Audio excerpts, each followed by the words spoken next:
Isso, presta atenção, Atos dos Apóstolos, 16:31.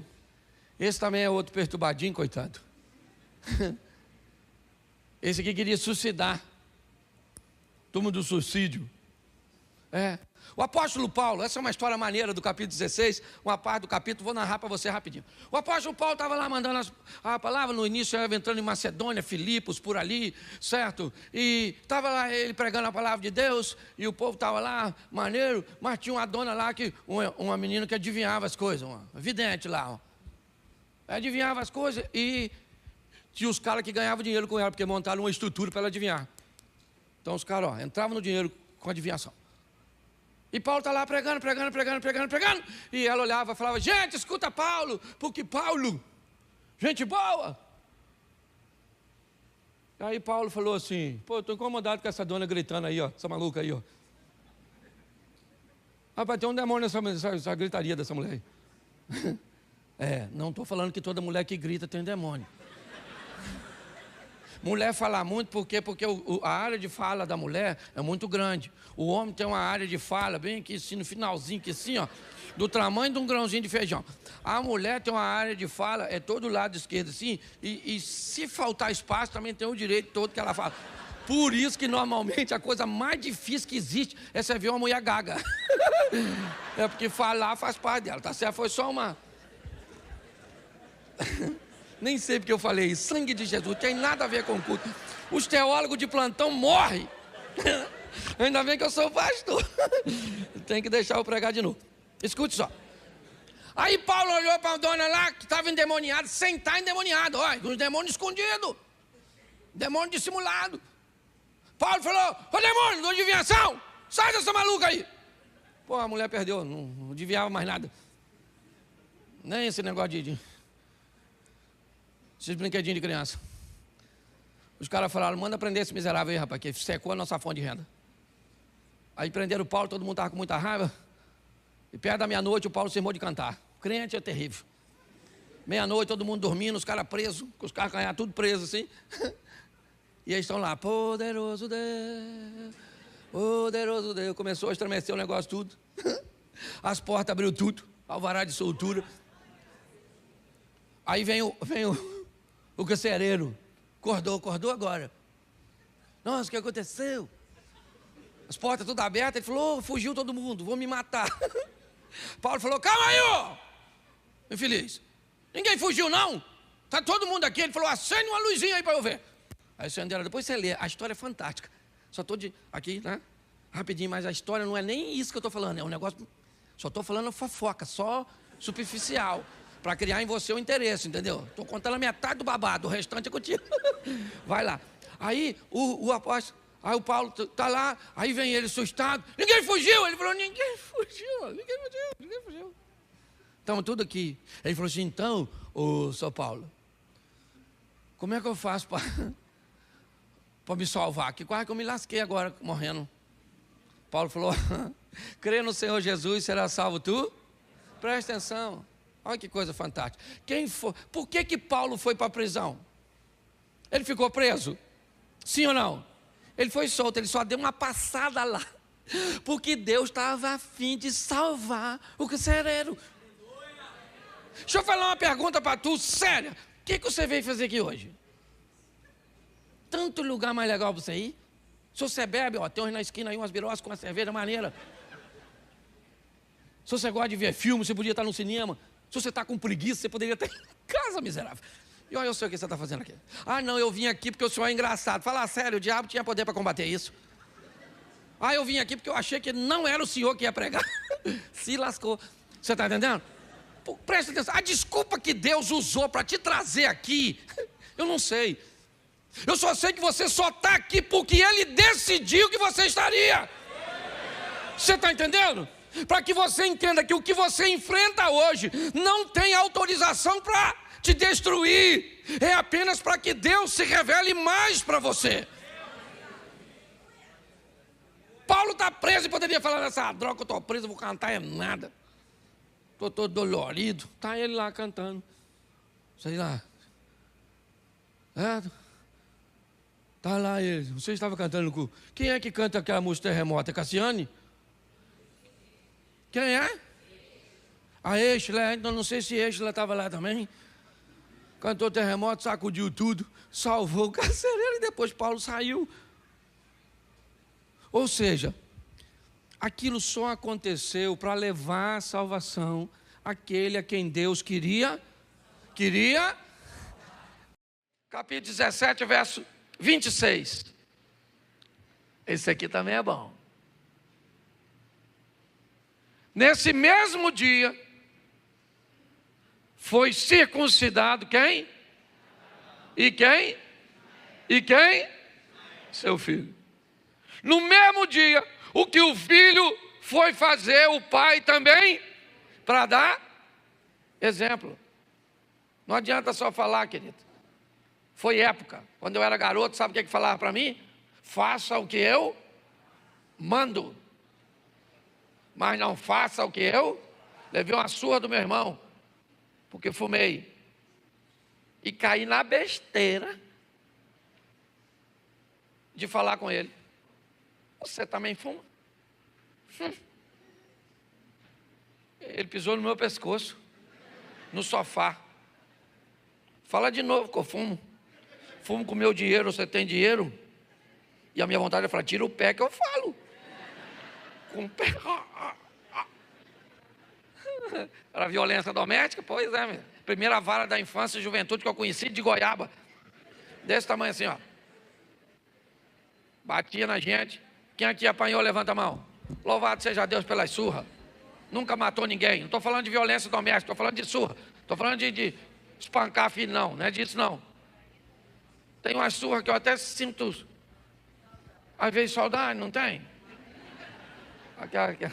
Aqui é a mais leve, certo? Então, presta atenção, exemplo, pai. Obrigado. Exemplo, pai tem que ser exemplo, querido. Está aí, ó, no mesmo dia que Abraão, o Ismael poderia perguntar, que negócio de circuncidar, o menino, seu pai faz, você faz também. Vamos embora, está todo mundo fazendo, os homens tudo, vamos embora. Eu acho isso extraordinário. Abraão era alguém que dava exemplo. Capítulo 21, verso 14, preste atenção. 21, 14, do mesmo Gênesis.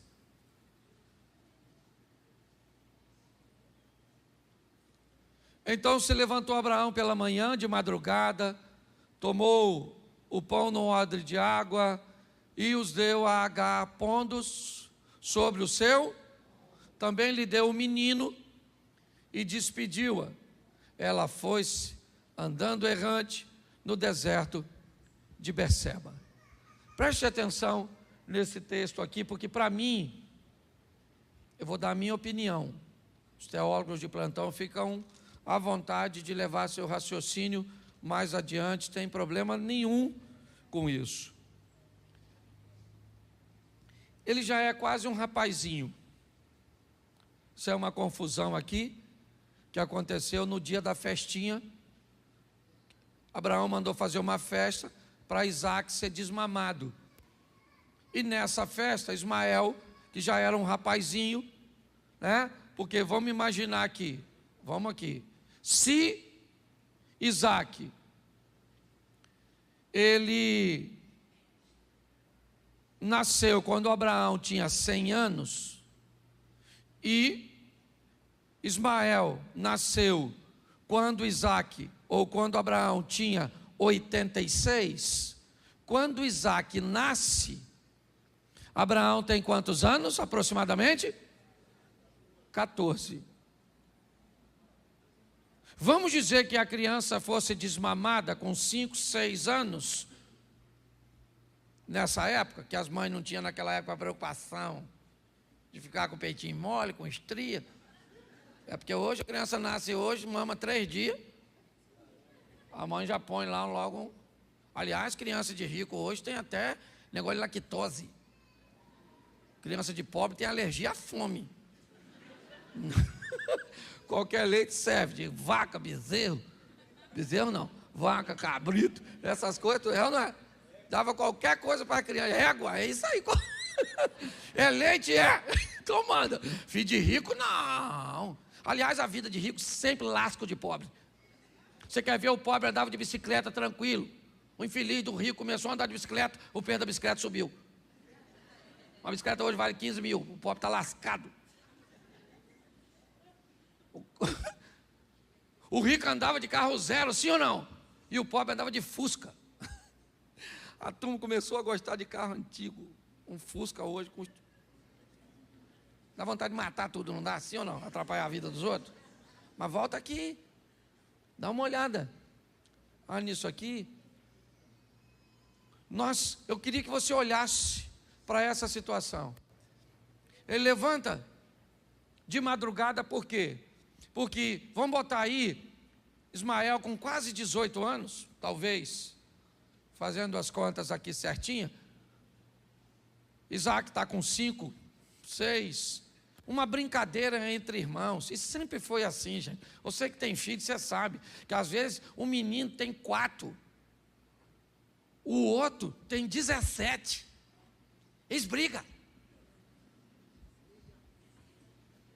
Você chega, um bicho desse tamanho, brigando com um bicho, e um quer sentar, e outro quer comer, e outro quer não sei o quê. Se você tiver com menor, então, se for 7, 8 anos, aí, meu filho, o diabo faz festa, né? Se ama demais da conta, mas briga.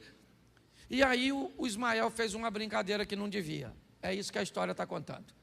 E nessa brincadeira, a Sarai, ou Sara agora, disse: olha, Abraão, manda esse garoto embora, porque esse menino não é da R$1. Ih!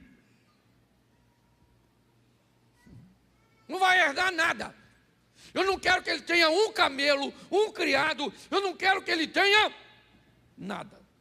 Eu não vou fazer as contas, é um conhecimento meio empírico meu, mas eu vou falar para vocês, pelo menos pelo que eu conheço a grosso modo. Se quiser pesquisar depois, principalmente a garotada que gosta de pesquisar para dar uma contrariada na palavra, não estou afirmando nada, dá uma entradinha para mim, porque para mim, meu irmão, os árabes são muito mais ricos que os judeus.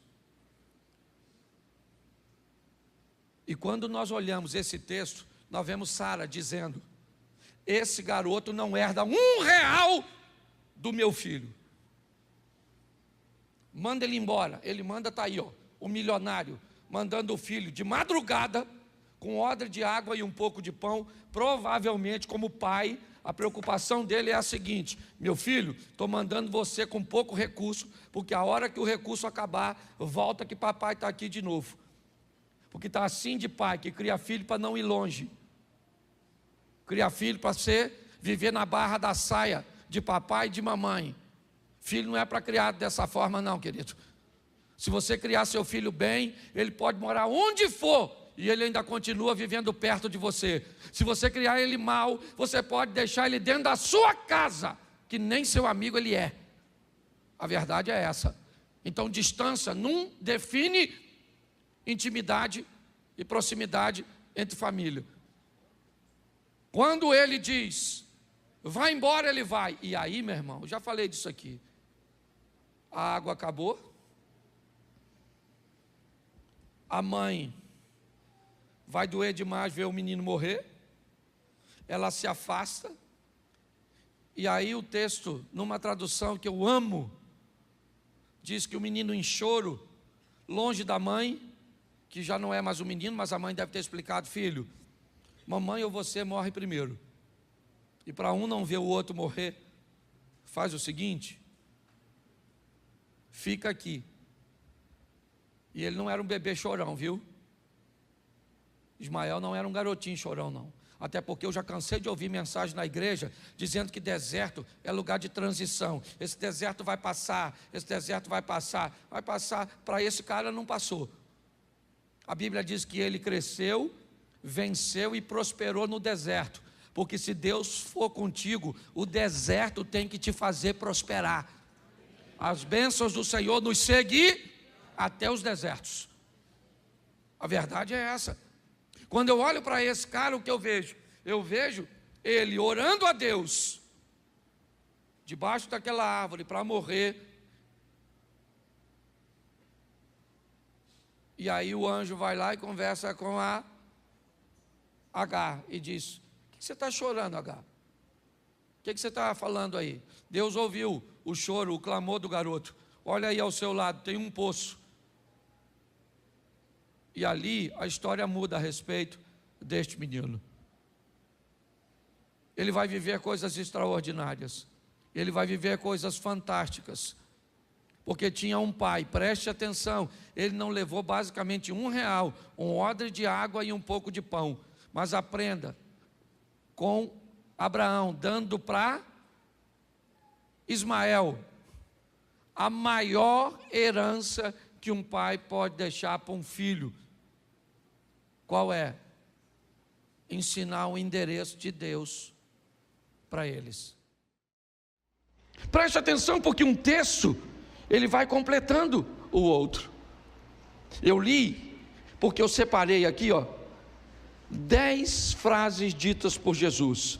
A primeira é o reconhecimento de autoridade de Deus e de seus pais em Lucas 2. A segunda é o reconhecimento da autoridade de João Batista sobre ele, Mateus 3:15. Depois é ele falando da sua missão em Marcos 1:15, onde ele fala de arrependimento e fé. A quarta está em João 1:38, onde ele pergunta: o que vocês estão buscando? Vocês vieram à igreja para quê? O que vocês querem comigo? O que vocês estão querendo comigo? É isso que ele está perguntando. No Evangelho de João, a história começa assim: o que você está buscando em mim? Eu acho que vale uma reflexão. Mas quando ele sai de João 3,15, Jesus diz 3 frases. Como eu disse 10, eu já li 4, vou ler mais 3 agora. Bota para mim Mateus, vou ler todas elas em Mateus para ficar fácil. Mateus 4:4. Mateus: ele, porém, respondendo, disse o quê? Ele disse o quê? Ele disse o quê? Verso 7.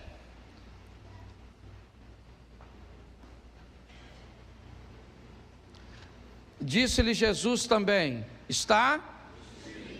Ok. Verso de número 10.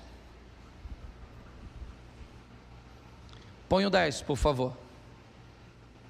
Então, disse-lhe, preste atenção, na minha Bíblia, e na sua, se você tiver, aqui então, disse-lhe Jesus, está escrito de preto, ok? Ele começa a falar agora: vai-te, Satanás, porque está, preste atenção no que eu vou lhe dizer agora. As primeiras frases ditas por Jesus refere-se a reconhecimento de autoridade. A segunda frase de Jesus, que eu citei para você, fala de sua missão e do que é necessário.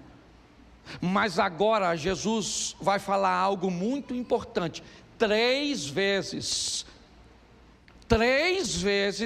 ele diz: está escrito, está escrito, está escrito.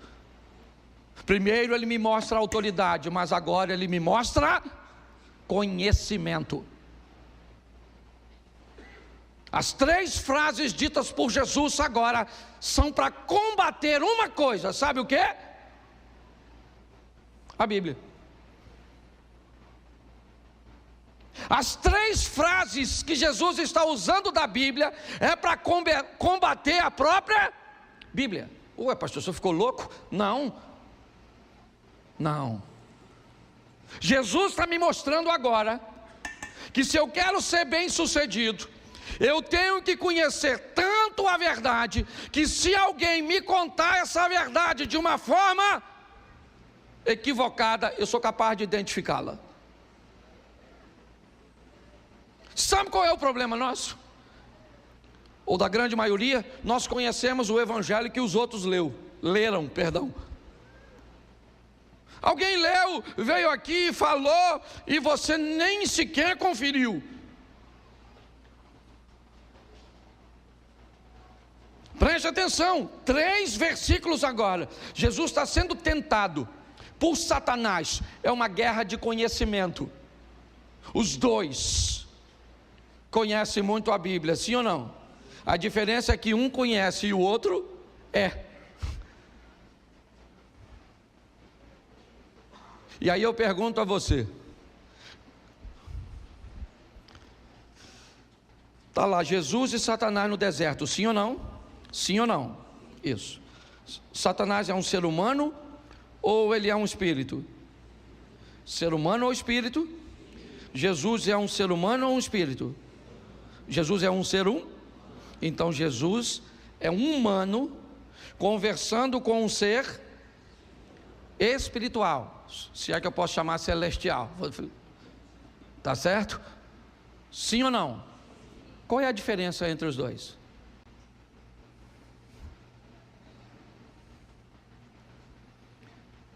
É que Jesus não pode acessar o mundo espiritual para responder. Se Jesus disse está escrito, é porque ele leu. Se Jesus disse está escrito, foi porque ele estudou. É importante nós entendermos isso.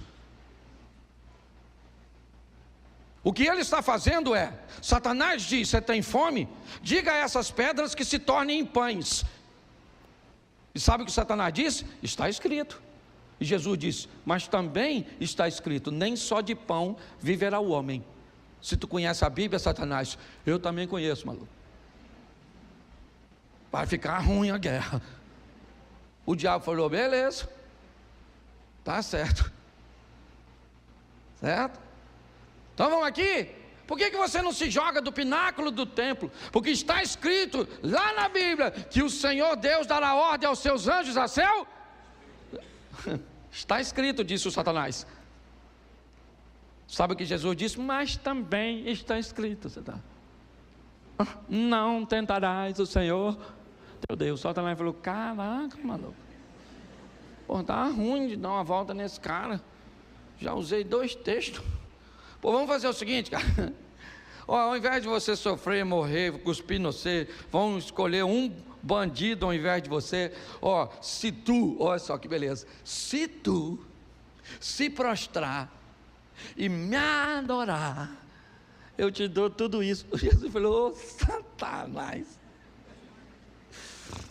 Bom, Satanás, você pode ir embora, porque está escrito, somente ao Senhor teu Deus servirás, somente a Ele adorar. Presta atenção, o diabo falou quantos versículos bíblicos? Quantos versículos bíblicos? Jesus falou, isso aí. Poderia dizer que ele é flamenguista? Brincadeira, não cabe nem na hora, tá certo? Tirei a espiritualidade do culto. Mas escute só, pare e pense. Quantos versículos são suficientes para persuadir você? Para dizer para você e convencer você que qualquer tipo de amor é válido? Quantos? Quantos versículos são suficientes para você, para dizer que você pode xaropar e manguaçar, que depois recebe asa? Só se for de Ícaro. Para se lascar. Quantos?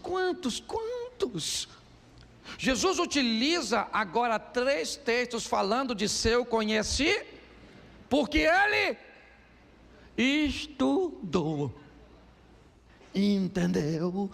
Se Jesus usou o poder dele para entender as Escrituras, se ele usou um texto que não estudou, deixa eu explicar uma coisa para você, não é justo. Não é. É importante nós entendermos isso aqui. 2 coisas eu já te mostrei até agora. Primeira foi reconhecimento de autoria. Segundo, conhecimento da palavra. Você sabe o que é de Bíblia? Nossa, pastor, vou falar mesmo. Não lê nada.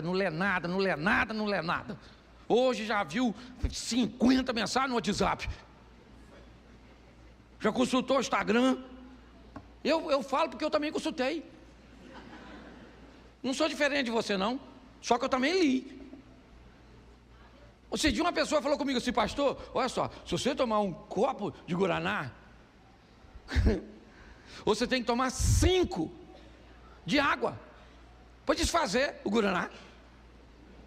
Eu gostei. Falei: se eu ler uma mensagem na internet, leio 3 versículos e tiro o efeito. Para cada mensagem lida no WhatsApp, você lê 3 versículos, até reduzir, ó. Era para fazer 5 copos, mas o evangelho é tão bom que dá para reduzir para 3. Então você faz o seguinte: carrega a Bíblia contigo e o celular, ou o celular na Bíblia, tá certo? Ou a mensagem: conhecereis a verdade vos. Mais 3 versículos e eu termino. João 10, 18. João 10, verso 18. Ninguém me tira de mim, mas eu de mim mesmo a dou. Tenho poder para a dar e poder para tornar a tomá-la. Esse mandamento recebi do meu. Presta atenção, porque o terceiro assunto de Jesus é controle. O primeiro é autoridade, o segundo é conhecimento e o terceiro é controle. O primeiro é autoridade, o segundo é conhecimento, o terceiro é controle. Jesus está mostrando que com reconhecimento de autoridade, conhecimento e controle, eu vou vencer. Ele diz: eu venci. Venci por reconhecer a autoridade de Deus, da minha família ou dos meus responsáveis e das autoridades que estavam sobre mim. Eu venci por quê? Porque conheci a verdade, porque conheci a Bíblia para combater. E agora ele me mostra o que ele está dizendo. Ele está pronto para morrer. E ele está dizendo: palhaçada é essa, discípulo? Conversa é essa, rapaz? Ninguém tira a minha vida, sou eu que dou. Eu estou no controle desse negócio todo aqui, rapaz. Para com essa palhaçada. Porque eu imagino os discípulos tudo de... Calma, gente. Estou entregando e já eu tomo de volta. E aí eu vou voltar aqui num corpo ressurreto, ninguém me mata mais. Controle, controle, controle. João 19, 11. Põe aí, 19, 11, irmão. Isso. Respondeu Jesus. O que ele está dizendo?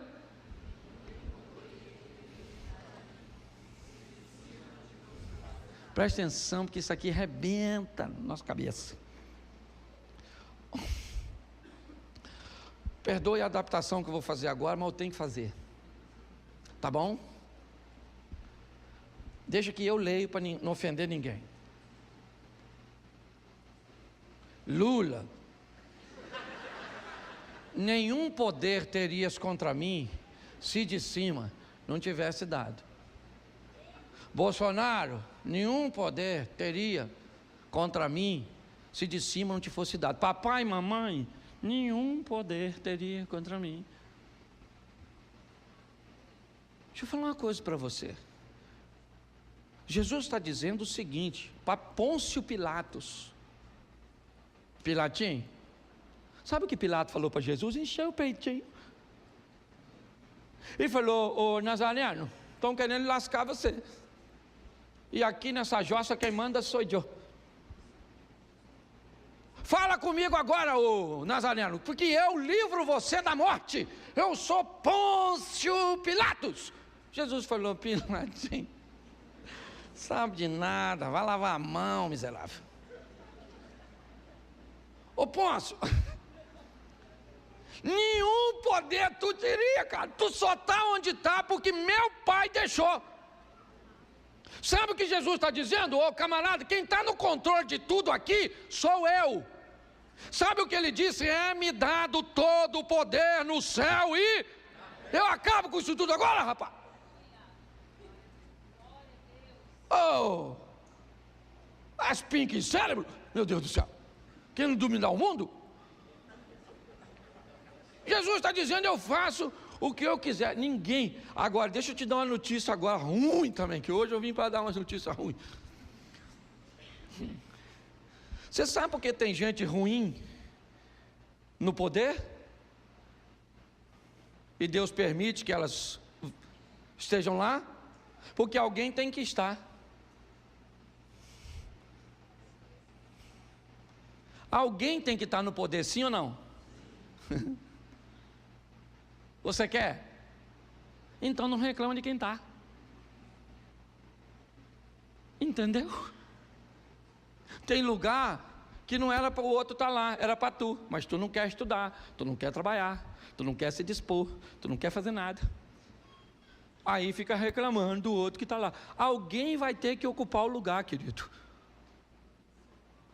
Entendeu? Acabou. Eu já tive aqui gente, certo, que entrou aqui e falou, pastor, feliz ao nosso partido, eu vou financiar uma campanha para o senhor, a senador, aqui dentro desse estabelecimento. Eu olhei para ele e falei, querido, você acha que eu sou pastor, eu sou sacerdote, eu sou político? Ele me olhou assim meio sem graça, falou, eu acho que o senhor é sacerdote. Falei, então vamos tomar um café. Então eu posso reclamar do senador? O Rio de Janeiro está lá representado por Romário. Porque nós estamos precisando de uns gols no Senado. Mas por que você acha que ele ganhou para senador? Porque jogou nos 3 grandes do Rio e construiu um nome, sim ou não? Então, eu não reclamo, só oro, Senhor. Essa dele bateu na trave. Não é verdade? Eu oro, porque você está rindo, mas o assunto é sério. O que Jesus está mostrando aqui é o seguinte: eu estou no controle. Ele disse a Pôncio Pilatos: ninguém, certo? Ou nenhum poder terias contra mim, se de cima te não fosse isso aí. E aí? Seu pai não teria poder nenhum. Você teria nascido em outro canto. Aliás, você nem teria nascido se você não gosta do seu pai e da sua mãe. Botaram você numa chocadeira assim, e você nascia naturalmente, do nada. Ninguém. Mas você só vai conseguir entender isso quando você reconhecer a sua identidade de fato. O último texto que eu vou usar aqui é o último texto dito por Jesus, certo? No Evangelho de Marcos, capítulo 16, verso 16. Ele já está indo embora, certo? Preste atenção no que ele diz.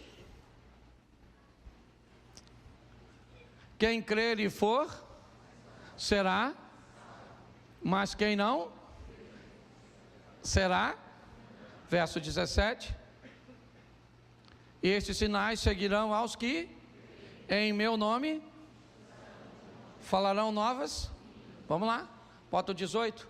Pegarão nas serpentes, certo? E se alguma coisa, e se beberem alguma coisa mortífera, não lhes farás dano.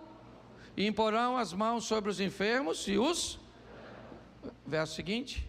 Ora, o Senhor, depois de ter falado, foi recebido ao céu, assentou-se e está esperando para encontrar comigo e com você. 3 coisas eu quero que você guarde na sua mente. A primeira delas aqui: reconheça a autoridade. A segunda, tenha conhecimento da palavra. A terceira, assuma o controle. Pare de deixar as coisas que estão ao seu redor te controlar. Quando você tiver reconhecimento de autoridade, conhecimento e controle, você vai descobrir que a sua vida vai ser um sucesso, como a de Jesus também foi.